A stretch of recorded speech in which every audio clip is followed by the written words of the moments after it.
Well, first of all, I have only 15 minutes. That is not fair. But Maybe after that story, they'll grant you 10 more minutes. maybe. Okay.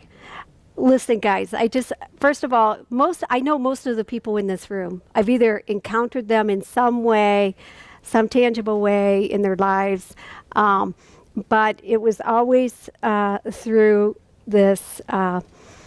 And I have to admit that probably some of you in this room, when you see me coming, you're like, "Oh, is this good, or is this going to change my life?" Because it seems to me that seems to be the assignments that the Lord deploys me out to do. But for most of you in this room, I was in the marketplace for quite a while. I was a school teacher out in the Anthony Wayne district. I taught in this school with the Notre Dame schools. And our school was a progressive school. You taught kids that, wherever their learning styles were, learned a lot, went through a lot with the Lord then.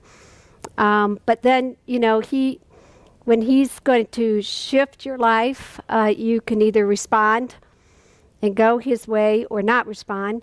But in my response, it actually required that my husband be on board with me as well, because it was a radical shift for us, even financially, in our life. And God chose to do it within 9 months, even, So when the Lord came, He came to me in such a powerful way to speak to me, and I recognized His voice.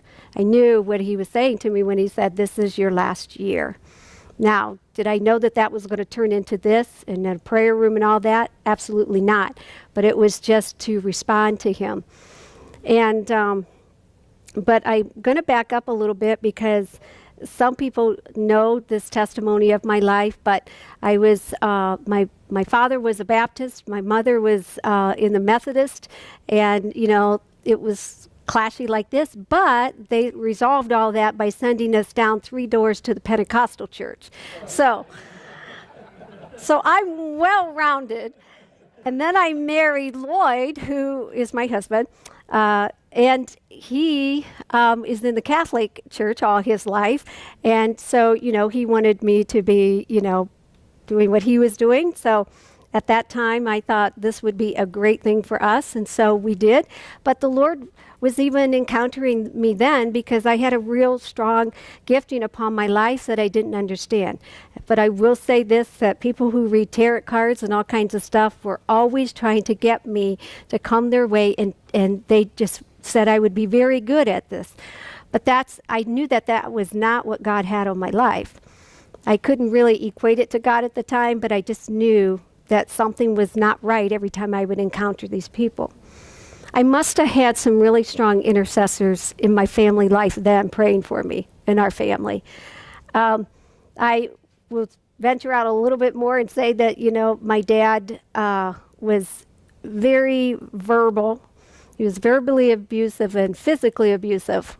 I was the third in line, so I kind of got sheltered by my older sister.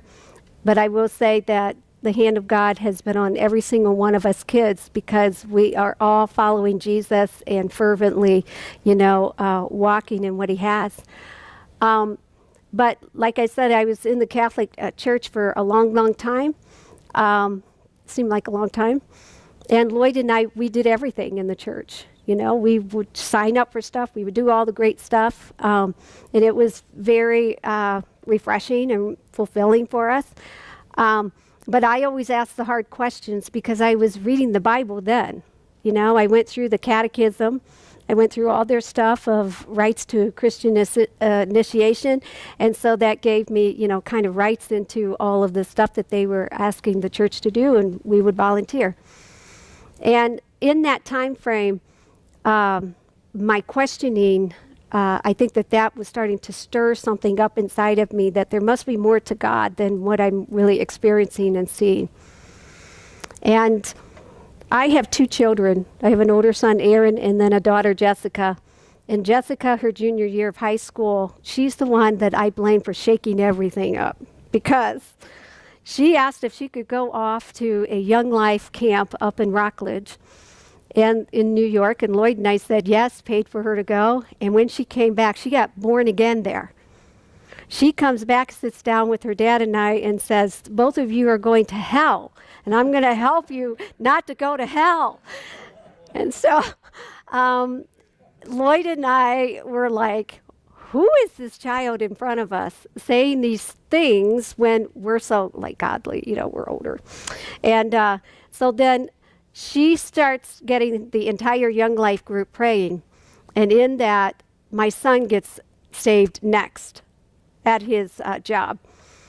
So then he comes home. This was right before the Y2K or whatever, the big scare. And he's a computer guru and all this stuff. So he comes in with all this stuff and he lays it out in front of Lloyd and I, and Jessica's there. It was the great setup of two kids, So they're sitting there and Aaron goes, I have some great news to tell you and Dad. And I saw all his stuff. And he said, I got saved. I said, what the heck is that? What are you saying to me? You got saved. Saved from what? And he began to say, Mom, you and Dad are missing it. And I was getting angry with him. And then I was getting mad at Jessica. So all of that was happening within a very small window of time. And so Lloyd and I, about a month out, we go to church.